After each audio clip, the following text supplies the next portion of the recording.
Alhamdulillahirabbil alamin hamdan katsiran thayyiban mubarakan fih wa asyhadu an la ilaha illallah wahdahu la syarikalah asyhadu anna Muhammadan abduhu wa rasuluhu sallallahu alaihi wa ala alihi wa ashabihi ajmain amma ba'd. Pekan lalu kita belajar tentang bagaimana cara berwudu dan wudu yang paling sedikit bagaimana yang itu sah, yaitu seorang mengerjakan yang wajib-wajib saja. Ini dia berniat ya, kemudian dia mengusap membasuh wajah satu kali, dan termasuk membasuh wajah adalah berkumur dan menghirup air di hidung ya, ini sekali. Kemudian dia membasuh wajahnya, kemudian membasuh tangan satu kali, yang kiri satu kali, kemudian mengusap rambut satu kali, sekaligus telinga kayak begini satu kali, kemudian mencuci kaki kanan satu kali, kiri satu kali sampai dengan dua mata kaki. Itu wudhu yang paling sedikit dan itu masih sah. Adapun kalau seseorang bangun dari malam hari, tidur malam hari, berarti ada satu lagi wajib. Dia diwajibkan untuk mencuci kedua tangannya terlebih dahulu. Karena mungkin kedua tangannya ada najis. Ya. Jadi termasuk apa kalau kalau pas habis bangun malam itu mencuci tangannya menjadi wajib.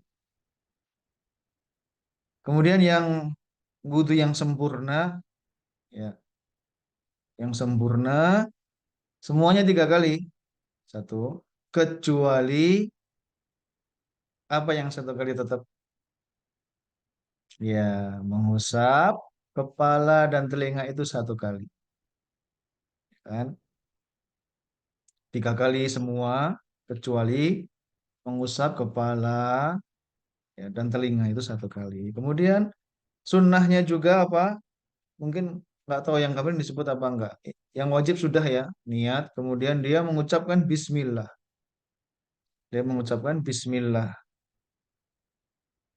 Kemudian dia mencuci kedua telapak tangan ini, dicuci juga tiga kali. Ini sunnah jika dia tidak bangun dari tidur yang malam. Kemudian dia berkumur dan memasukkan air ke hidung, menghirup dengan kencang, menghirupnya sampai di sini airnya. Itu juga disunahkan tiga kali. Kemudian disunahkan, nah ini sunnah. Kalau mengeluarkannya itu sunnah, tidak wajib ya. Dikeluarkan baik dari kumur-kumurnya itu meratakan air ke seluruh seluruh mulut. Kemudian di hidung ini juga dipancarkan, dikeluarkan ya. Pancarkan, dikeluarkan dengan kuat. Keluarkan satu, dua, keluarkan. Ini sunnah.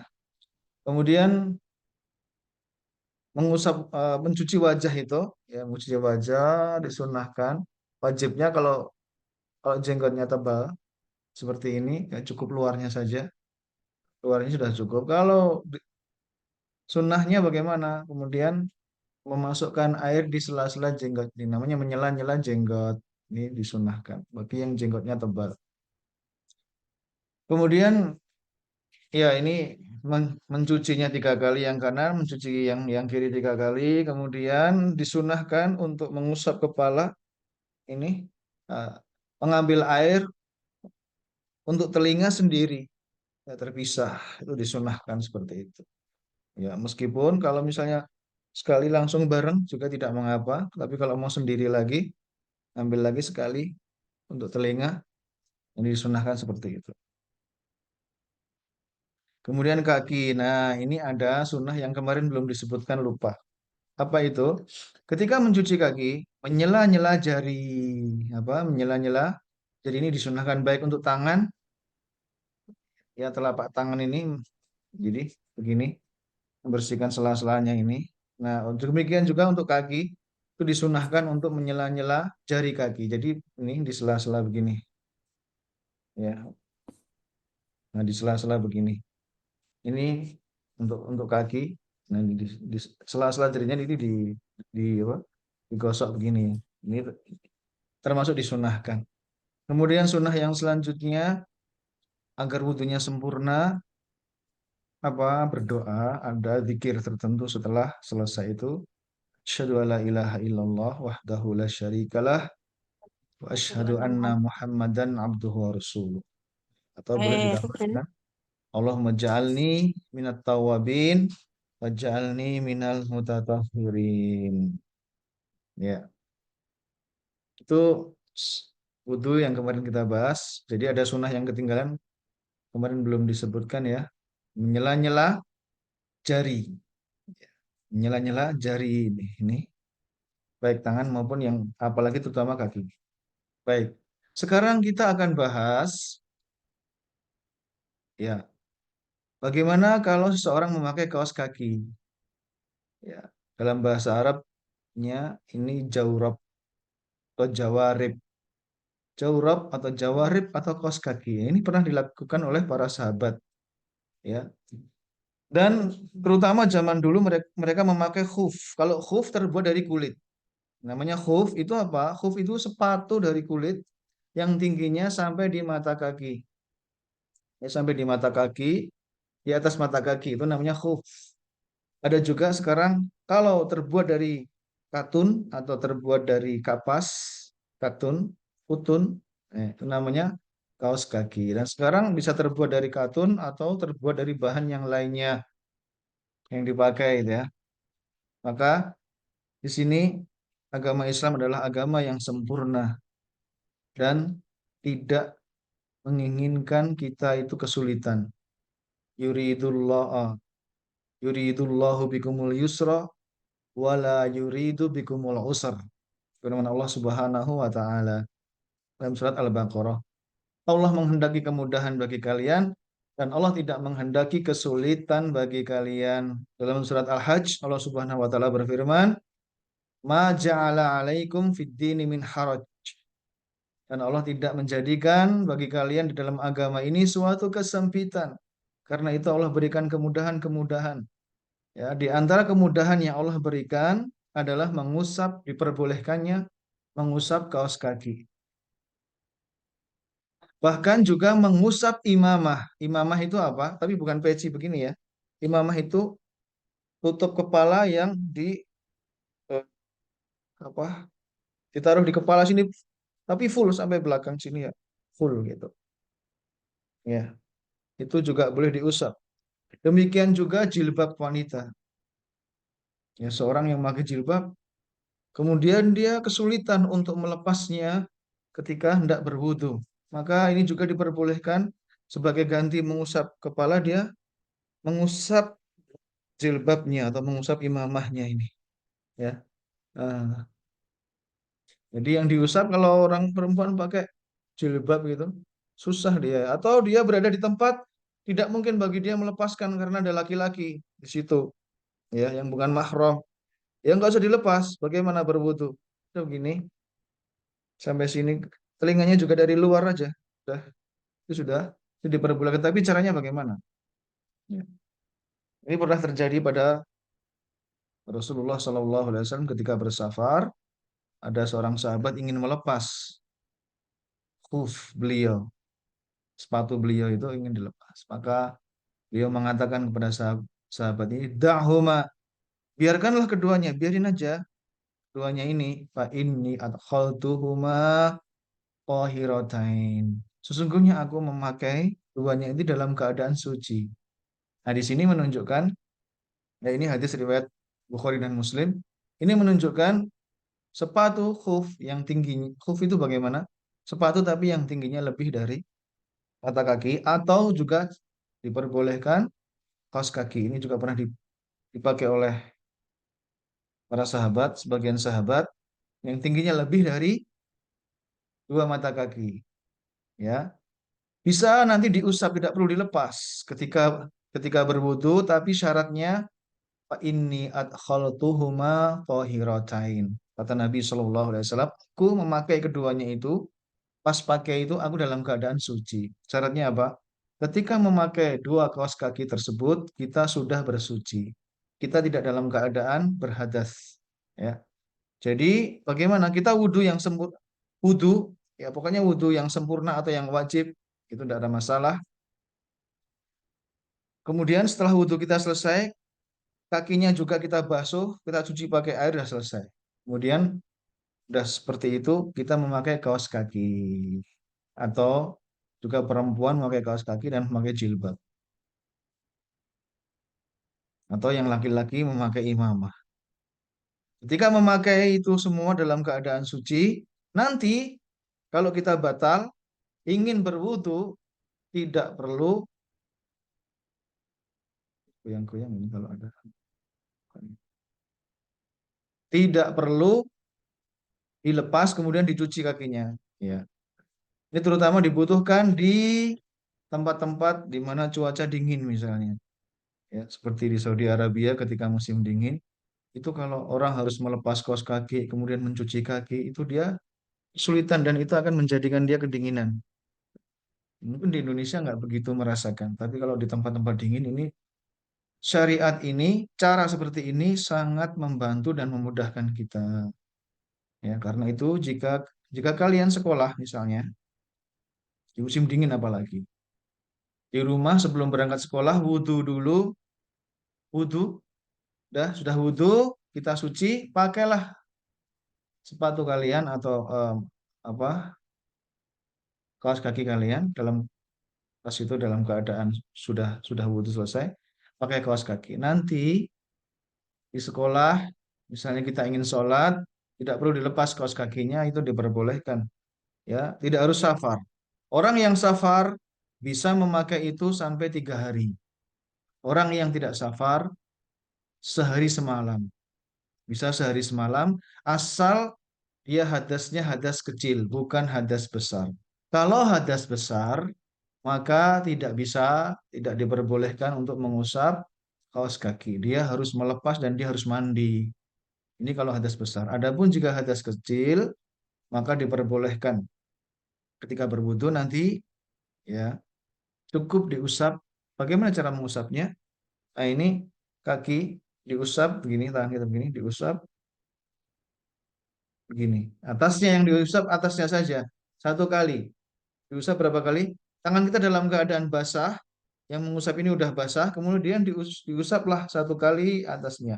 Boleh bersama-sama, dua tangan begini, secara bersama. Yang kanan ngusap yang kanan, yang kiri ngusap yang kiri. Boleh diusap sekali, yang kanan kemudian yang kiri, boleh. Juga sah, seandainya kiri dulu, kemudian kanan itu tetap sah. Tapi yang disunahkan, kanan dulu itu lebih baik, kemudian baru yang kiri. Ya, atau dua-duanya barengan atasnya saja. Atasnya saja. Ya kalau jilbab bagaimana? Jilbab ya seperti orang mengusap kepala begini. Ya, itu diperbolehkan. Nah, kalau sekarang kalau orang yang ada lagi, sebentar. Tadi sehari semalam atau 3 hari, 3 hari 3 malam. Ngitungnya dari kapan? Sejak kapan gitu dihitung sehari semalam? Dihitungnya sejak dia mengusap yang pertama. Jadi misalnya, sejak mengusap yang pertama. Misalnya kalian mau berangkat sekolah, pagi udah wudhu, selesai, kemudian pakai kaos kaki. Terus berangkat ke sekolah. Terus kalian batal. Misalnya kentut. Apa. Kalian belum belum wudhu lagi. Pas mau wudhu, pas duhur, duhur kemudian kalian mau sholat. Disitulah kalian wudhu, tapi kakinya tidak dicuci, tapi diusap. Itulah pertama kali kalian mengusap. Berarti kapan mengusap yang pertama? Ketika mau sholat duhur. Berarti sehari semalamnya dihitung dari jam itu. Jadi batalnya kapan? Batalnya besok. Kalau udah sehari semalam dihitung dari mengusap yang pertama kali dari waktu zuhur tadi. Itu berarti sudah tidak berlaku lagi, sudah tidak bisa mengusap lagi, harus dilepas. Nah, ini tapi hampir-hampir kalau orang yang tidak safar ini nggak terjadi karena kalian sekolah terus nanti pulang ke rumah ya udah biasanya terus dilepas itu ya. Itu boleh. Jadi kalau kurang dari sehari semalam gimana? Ya nggak apa-apa, alhamdulillah. Kurang dari sehari semalam udah pulang, terus dilepas kaos kakinya, ya udah wudhu biasa. Besoknya sekolah kayak gitu lagi. Ya, ini memudahkan. Jadi tidak perlu ketika di sekolah copot semuanya, kaos kakinya dilepas. Ini sesuatu yang menyulitkan memang, dan alhamdulillah Allah Subhanahu wa taala Maha mengetahui, maka diberi kemudahan. Ya kalau harus dilepas kaos kakinya ini ya susah. Orang yang kadang kaos kaki bau lah apa, semua orang satu masjid melepas kaos kaki semua gini gini. Nah itu, tapi sarannya kalau kalian suka mengusap kaos kaki, ya jangan kaos kaki satu dipakai berhari-hari, ya. Nanti kalian sholat di masjid, orang kena bau kaos kaki kalian, karena itu kita sujud ya. Belakang kita orang sujud itu di dekat kaos kaki kita kan, di dekat kaki kita. Kalau bisa sehari satu kaos kaki aja. Jadi kita punya kaos kaki itu 5, kalau bisa, ya. Nah, sebagian ulama ini mengatakan syaratnya apa? Syaratnya lagi dia dipakai dalam keadaan suci. Yang kedua, kaos kakinya itu barang yang halal bukan curian. Yang ketiga, dia harus tebal. Tapi sebagian ulama juga mengatakan itu tidak disyaratkan harus tebal atau tidak, karena sahabat juga memakai kaos kaki tidak dijelaskan tebal atau tipiskah, tidak dijelaskan. Berarti ini menunjukkan ya ini boleh, dan kita tidak boleh membebani syariat ini dengan sesuatu yang itu belum jelas. Jadi menunjukkan ya kaos kakinya enggak harus tebal banget ya. Pokoknya kaos kaki insya Allah ini diperbolehkan, ya. Dan syarat yang keempat, tidak terjadi hadas besar. Tidak terjadi hadas besar. Syarat kelima, kaos kakinya suci. Kaos kakinya juga tidak terkena najis atau suci. Ini 5 syarat. Ulang lagi. Dipakai dalam keadaan suci. Yang kedua, kaos kakinya barang yang halal, bukan curian. Ya. Yang ketiga, kaos kakinya suci, tidak najis. Yang keempat apa? Bukan hadas besar. Yang kelima, apa yang kelima? Gak lupa. Oh, bukan syaratnya itu. Ulang lagi, syaratnya dipakai dalam keadaan suci. Kaos kaki yang bukan bukan curian, yang halal. Ketiga, kaos kakinya suci, bukan bukan terkena najis. Yang keempat, bukan hadas besar. Tidak terjadi hadas besar. Ya.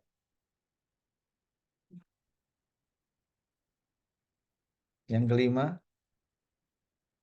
ya, apa tadi ya? Kok lupa ya? Baru empat. Ya, yang kelima, bisa tidak melebihi batas waktu yang ditentukan, yaitu sehari semalam untuk orang yang mukim, tidak safar, atau 3 hari 3 malam bagi yang safar. Oh, ada lagi syaratnya ya. Syaratnya satu lagi. Kaos kakinya tingginya lebih dari mata kaki. Tingginya apa? Lebih dari mata kaki.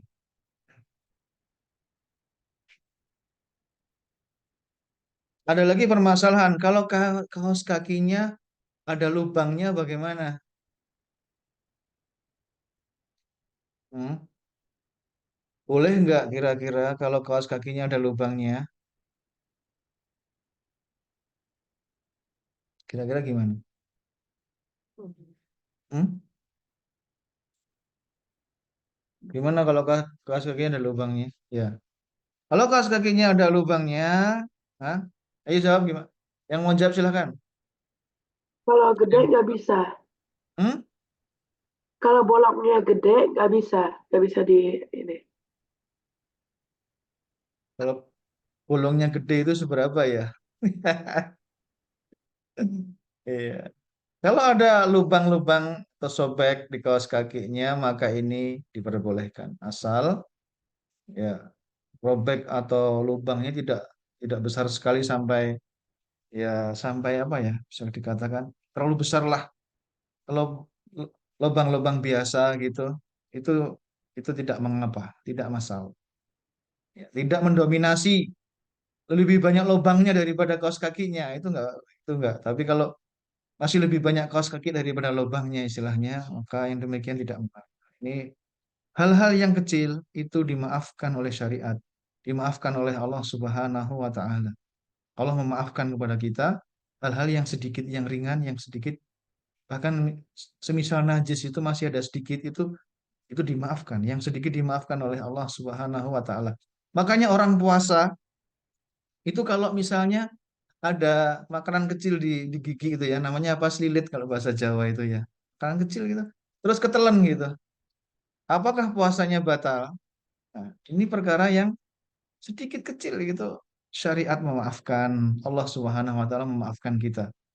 Ya, tidak, di agama Islam, syariat yang dibawa Nabi Muhammad SAW itu sudah dimudahkan bagi kita semua. Tidak seperti syariat Nabi yang sebelumnya. Nabi yang sebelumnya, ya Nabi Musa, yang dibawa Nabi Musa, Nabi Isa itu ya tidak bisa sholat kecuali di masjid.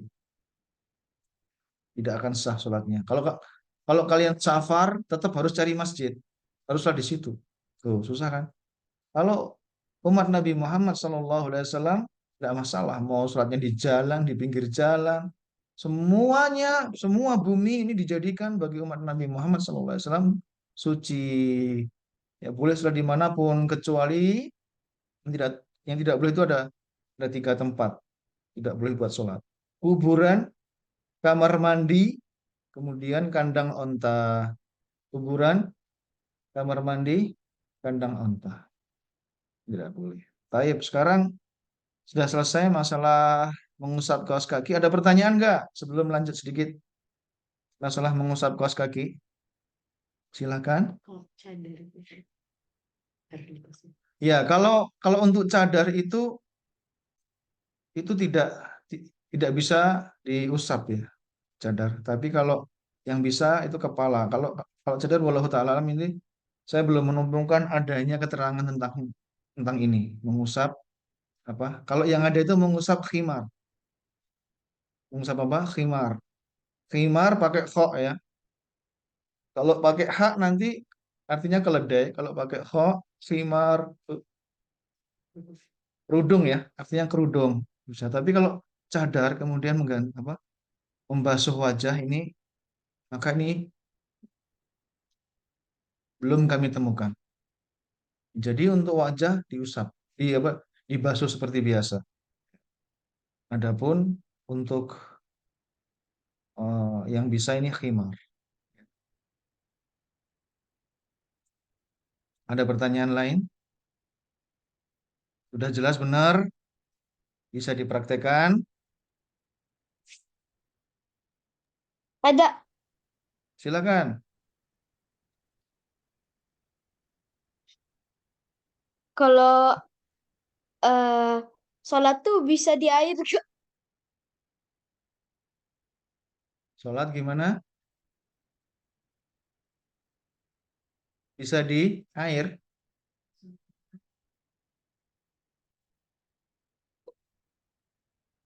Gimana? Sholat di air maksudnya gimana ya? Diperjelas dulu.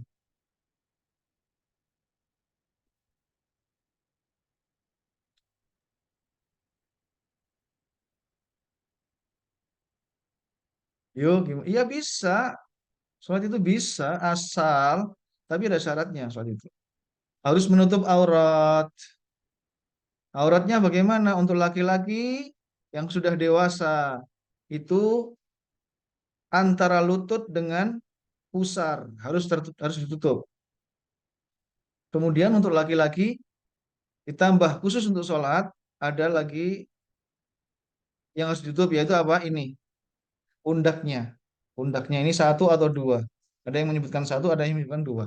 Ini pundak ini harus ditutup. Ya, walaupun tidak rapat banget ya, walaupun nggak rapat banget, tapi pundak ini harus ada kainnya di sini. Ya, kemudian seperti ini. Kemudian kalian apa sholat gitu? Di mana sholatnya? Ya, Nabil. di air? Iya bisa. Kamu harus rukuk, kamu harus sujud. Bisa nggak? Kalau kamu nggak bisa rukuk, nggak bisa sujud, ya keluar dulu dari air. Ya. Dan ditutup auratnya. Ya, dan harus rukuk sujud. Karena kalau untuk sholat wajib, posisi harus berdiri. Dia bisa berdiri nggak? Kalau di air maksudnya gimana? Kalau cuma tergenang air sampai setinggi kaki misalnya ya, di sungai setinggi kaki, boleh, tidak masalah, boleh. Sholat misalnya di sungai yang setinggi kaki kita ini ya, tapi mesti sujud, mesti rukuk, tetap sujud rukuk. Kalau kita tidak bisa sujud di situ, ya cari tempat yang bisa sujud.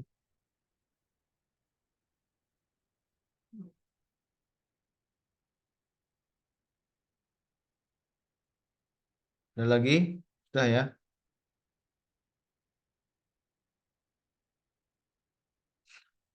Baik, untuk selanjutnya bagaimana kita bisa jadi suatu saat kita pergi, kita tidak mendapatkan air. Sehingga diberi keringanan oleh Allah Subhanahu wa taala, kita boleh bertayamum. Bertayamum itu apa? Bersuci, menggantikan wudhu ya dengan debu atau tanah, dengan tanah atau dengan debu. Syaratnya ada syaratnya tapi. Yang pertama, tidak ada air. Atau ada air tapi kita tidak bisa menggunakan karena mungkin sakit. Kalau pakai air tambah sakit. Nah, kalau pakai air apa? Kita tambah sakit. Atau sembuhnya jadi mundur. Harusnya sehari sembuh, sembuhnya jadi tertunda. Ya, air itu menyebabkan apa? Kesembuhan sakit kita tertunda atau saat itu juga semakin sakit. Maka ini diperbolehkan untuk bertayamum. Atau ada air tapi itu kita butuhkan untuk minum. Kalau kita wudhu dengan air kita nggak bisa minum. Kemudian kita nyari air, ada air tapi harganya mahal. Kita nggak bisa beli. Wah itu terlalu mahal buat kita. Kita nggak kaya gitu. Pas kita safar itu ada airnya cuma orang yang jual air, nah harganya mahal. Maka di situ kita boleh untuk bertayamum. Ada macam-macam tadi ya berarti. Airnya memang nggak ada sama sekali, atau ada air tapi kita sakit. Kalau pakai air, sakitnya tambah sakit, atau sembuhnya jadi mundur, atau ada air tapi harus beli, atau air itu kita butuhkan untuk minum. Nanti kalau kita wudhu pakai itu, kita nggak bisa minum, misal. Maka ini diperbolehkan bertayamum dengan tanah.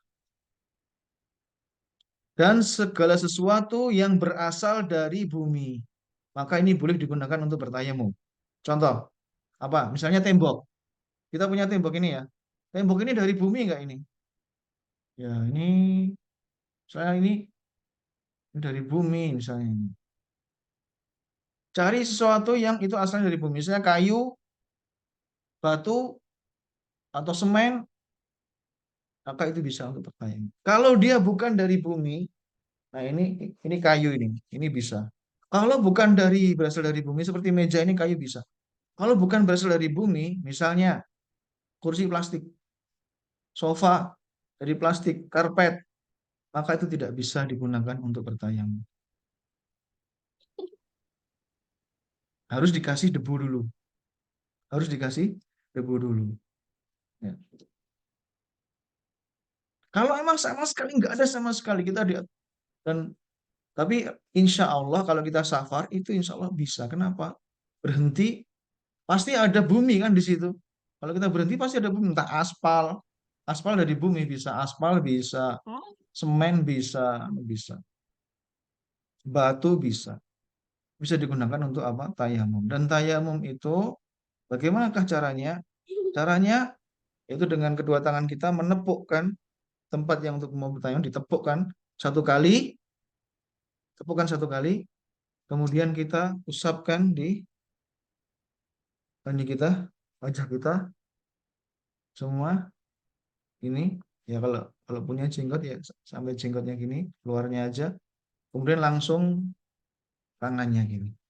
Satu kali, sudah selesai. Gitu aja, ulang lagi. Nepuk kan? Satu kali. Kalau nepuknya 2 kali gimana? Boleh. Nepuknya mau 2 kali, 3 kali, nggak masalah. Misalnya tepuk untuk wajah, terus nepuk lagi untuk tangan. Boleh. Tapi seandainya yang paling sedikit bagaimana? Nepuk 1 kali, kemudian diratakan ke wajah, kayak gini, kemudian tangannya sampai rata, ini sudah sah. Itu caranya bertayamum. Tapi cari apa segala sesuatu yang itu asalnya dari bumi. Ya. Makanya kalau lagi naik mobil, usahakan harus berhenti. Kecuali memang tidak ada sama sekali, misalnya di pesawat. Pesawat nggak mungkin turun dulu. Ya. Coba cari sesuatu yang itu asalnya dari bumi. Mungkin dindingnya pesawat atau apa. Dari logam kan itu kan. Dari logam dari apa. Ya udah itu sebisanya. Kalau memang tidak ada sama sekali, ya udah seadanya. Karena memang tidak tidak mungkin ada. Kalau kita tahu Kalau kita tahu sebelumnya, itu kalau kita nggak tahu. Kalau kita tahu bawa debu atau bawa air bahkan, tapi bawa air nggak boleh. Biasanya kalau naik pesawat itu kadang bawa air terlalu banyak nggak boleh. Kalau boleh bawa air 1 gelas apa 1 botol kecil gitu. Nanti buat di atas. Kalau nggak boleh bawa debu buat nanti tayamum di atas pesawat terbang. Jadi demikianlah cara kita bertayamum, ya. Tadi sudah kita bahas juga masalah kaos kaki. Semoga semuanya jelas. Subhanakallahumma bihamdika asyhadu an la ilaha illa anta astaghfiruka wa atubu ilaik. Sallallahu ala Rasulillah wa ala alihi wa ashabihi ajmain. Ada yang bertanya? Mungkin waktunya sudah habis. Ada yang bertanya? Tidak ada. Kalau nggak ada kita cukupkan sekian. Ya silakan yang mau tanya.